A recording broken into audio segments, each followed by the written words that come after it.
As you all know, CBR employs several dozen pop culture archaeologists, and we've reached a startling conclusion. Dun dun dun! The Infinity Stones will be back in the MCU Phase 4.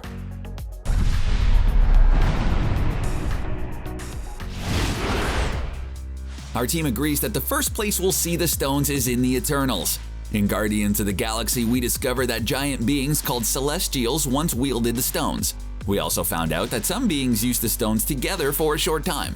Though none of them did it right after winning an epic dance battle for the fate of the universe, huh?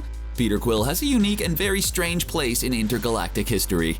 We know the Celestials will be a part of the Eternals, but there's been no details as to how or why. In the comics, the Eternals were created by Celestials to protect Earth. That's all well and good, but it does leave open a very big question. Where have they been to all these years? On a tropical island with Captain Marvel and all the other Marvel heroes who skip out on most of the world-ending events? It's possible that the scene in Guardians could give us our first clue. Maybe they were created to wield the Power Stone in a confrontation against the rogue Celestial we see in the Collector's video. We could see a flashback where Icarus and friends pull a Guardians and use the stones together. This could even explain how the Tesseract came to Earth in the first place. Now that wouldn't explain what they were doing during Infinity War, but it would be a start. Seems like they really dropped the ball on the whole Thanos situation, huh? In Avengers Endgame, our heroes did exactly the thing they swore they wouldn't do. They accidentally created an alternate timeline. Hulk literally promised the Ancient One that they would get all the stones back, and not 30 minutes later they failed. True to his name, the God of Mischief pulled off a sneaky move by snatching the Space Stone before anyone could stop him. This is probably going to be a huge part of his storyline in his Disney Plus show. We see that Loki is arrested by the Time Variance Authority in the first trailer. They're basically time cops, except without Jean-Claude Van Damme. It's likely that they'll want to return the Space Stone to Loki's timeline, essentially erasing him from existence. This means that Loki will probably be in a fight for his life as he tries to keep the Space Stone away from them. So it'll basically be a time-traveling game of keep away. Judging from how all the previous attempts at destroying Loki have gone, you know who I'm betting on. Doctor Strange is going to have some things to answer for when his sequel arrives. For one, he no longer has the Time Stone. So how's he going to Groundhog Day Dormammu now, huh? For another, our specialists have calculated that Strange may have accidentally created a bunch of alternate timelines. I theorize that every time Strange made one of those time loops, he actually created a whole new universe. That means that the multiverse of madness might actually be all Doctor Strange's fault. Haha, I figured it out, folks. See, Dad, I told you a master's degree in fictional geology wasn't a bad move. In order to fix all that chaos and prevent Dormammu destroying existence, he'll probably have to enlist help from the only person he can really trust, himself. Oh, feels so good, doesn't it? His trip through the multiverse might lead him to an alternate Doctor Strange who still has the Time Stone. It could even be like a whole Rick and Morty style situation, where there's a whole citadel filled with alternate versions of Strange. If there's not at least one timeline where Doctor Strange meets Benedict Cumberbatch's Sherlock, why even make the movie, really? The Guardians of the Galaxy are in a weird place since the events of Infinity War and Endgame. For starters, Peter Quill is kinda sorta responsible for half of all life in the universe going out. You think he'll make one of those public apologies like NBA players have to do? The other weird thing is that there's an alternate universe Gamora running around who has no idea who Peter Quill and the Asgardians of the Galaxy are. It's probably safe to assume that Gamora is going to get those memories back, but how? Well, we really never got a good explanation as to what the Soul Stone did exactly. It only appeared to those who sacrificed someone they love, but we never found out what powers it had. One possibility is that it was actually more of a doorway into some sort of spirit realm. This would explain how Thanos talked to baby Gamora during Infinity War.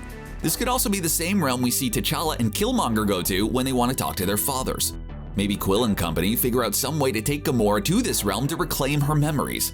They could even create some sort of artificial soul stone just to make the trip. Don't ever doubt Rocket's engineering skills. He built a weapon capable of destroying a moon out of scraps from Peter Quill's ship. Even Tony Stark couldn't do that. Dude, you're embarrassing me in front of the wizards. I'm sorry, Natalie Portman is going to be the new Thor, and that is really exciting. It's confusing, but it's still exciting. The franchise pretty much wrote Jane Foster out of the action in Thor Ragnarok, so it's unclear how she gets brought back into the fray. Foster was a pretty ordinary person aside from her terrible driving skills and inability to do her dishes. How does that path lead her to become a superhero god?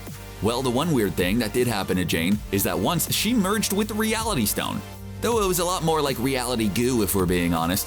It's possible that there's still something left of the stone inside her.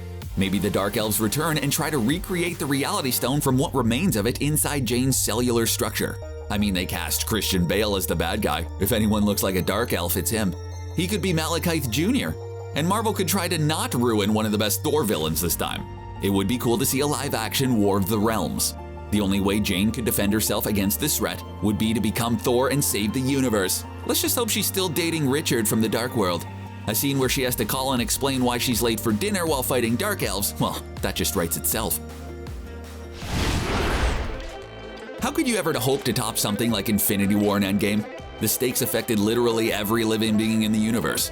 Of course, with Doctor Strange messing around with the alternate universes, we could see a multiversal conflict. There's even an event called Secret Wars, which deals with other versions of the Marvel Universe. We might see our heroes square off against alternate versions of themselves. This would naturally lead to another alternate Thanos and another Infinity Gauntlet. It'd be cool to see if this version of Thanos was a hero instead of a villain. Imagine the Avengers having to team up against an evil Iron Man with their sworn archenemy. Maybe Iron Man throws a moon at Thanos this time. If they merge the multiverse together, then that could explain how Deadpool and the X-Men are now in the MCU. It could also provide an opportunity for them to recast Tony and Steve if they wanted to. Oh, sorry, it looks like Robert Downey Jr.'s lawyer just contacted us and told us that won't be happening. Man, that guy works fast. The Disney Plus animated show What If is going to deal with different ways the MCU could have gone. We already know that we're going to see Peggy Carter as Captain America-style hero, for instance. Not only that, but we know that Josh Brolin will be returning to voice Thanos. The most likely Thanos story they would tell is an alternate future where Thanos actually wins. In Endgame, Thanos tells Tony that he wants to destroy every living being in the universe and start from scratch. He very nearly succeeds before Tony steals the stone off him. The What If version could show us what the universe would look like if Thanos succeeded in making his own world. Chances are it would look a lot like our world, except everyone would be purple and Hulk-sized.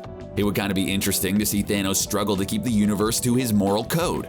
He might even have to destroy several other universes until he admits that it's impossible. If anything though, it'd be a good excuse to watch Thanos fight with the Infinity Gauntlet again. The double-bladed sword was cool, but it wasn't throwing a moon at Iron Man cool. Wanda Vision might be the craziest superhero show since Legion went off the air. It looks to be a reality-bending romp that'll put Wanda and the resurrected Vision into all sorts of wacky sitcom hijinks. Of course, there's a terrifying implication there, beyond Wanda turning the world into an episode of I Love Lucy. If she brings back Vision, wouldn't she have to bring back the Mind Stone? In Infinity War, Shuri failed to separate Vision's mind from the stones, so our scientists conclude that Wanda will have no choice but to magically bring both of them back into existence. It's kind of rude that she wouldn't do the same for Natasha, but hey, whatever. It's not like Black Widow trained her and helped her get rid of that super thick Sokovian accent or anything. Wanda's accent here bring up some terrifying implications for the MCU. Thanos may have been a bit of a sociopath in Infinity War, but at least he was wise enough to destroy the stones. If Wanda can recreate them though, she could possibly recreate the entire Infinity Gauntlet and reshape all of existence into whatever she wanted. There's still a whole lot we don't know about Captain Marvel and Ronan the Accuser. When we last saw them in Captain Marvel, Danvers was leaving to help the Skrulls, while Ronan wanted to use her as a weapon. Carol seems to have succeeded in hers, while Ronan failed miserably. He went from a respected general to a crazy terrorist. You know there's a story there. It's likely that Captain Marvel 2 will tell that story, which might lead into another Marvel film. If Ronan fails to secure the superhero formerly known as Vers, where would he turn next? That's right, to Thanos and the mystical Power Stone. Captain Marvel 2 might show us how Ronan fell in with the Mad Titan and started his treasure hunt for the famous weapon. Maybe it'll also explain why he wears so much makeup in Guardians, because I've been wondering that for a while now. There's one part of Endgame that MCU fans just can't stop obsessing over. Steve Rogers' trip through time. Delivering Infinity Stones back to their proper place sounds like a movie all on its own. The show What If could provide the perfect way to tell this story. That means we'd get to see Cap meet the Ancient One and possibly go on an adventure with her using the Time Stone. Then he'd get to sneak into Guardians of the Galaxy, where he'd have a place the Power Stone back where it belongs before Quill dances his way to it. If that wasn't enough for you, then he'd have to go to Asgard to return the Reality Stone and Mjolnir during a Dark Elf invasion. And the main event would come when it's time for Cap to visit Vormir. Can you imagine how shocked he would be to find that the Red Skull is alive and is cursed? Honestly, why even have Red Skull there if you aren't gonna have Cap find him? Of course, the finale would feature him returning the Space Stone in the past. We finally get to see Peggy and Steve reunite. Come on, Disney, you literally made a show about how you made one of your other shows. You've gotta give us this one. There you have it, all the ways the Infinity Stones could come back in Marvel Phase 4. How do you think they'll be brought back into the series? Do you want to see Cap meet Red Skull on Vormir? Of course you do. Let us know in the comments, and don't forget to like and subscribe to CBR for more Avengers action.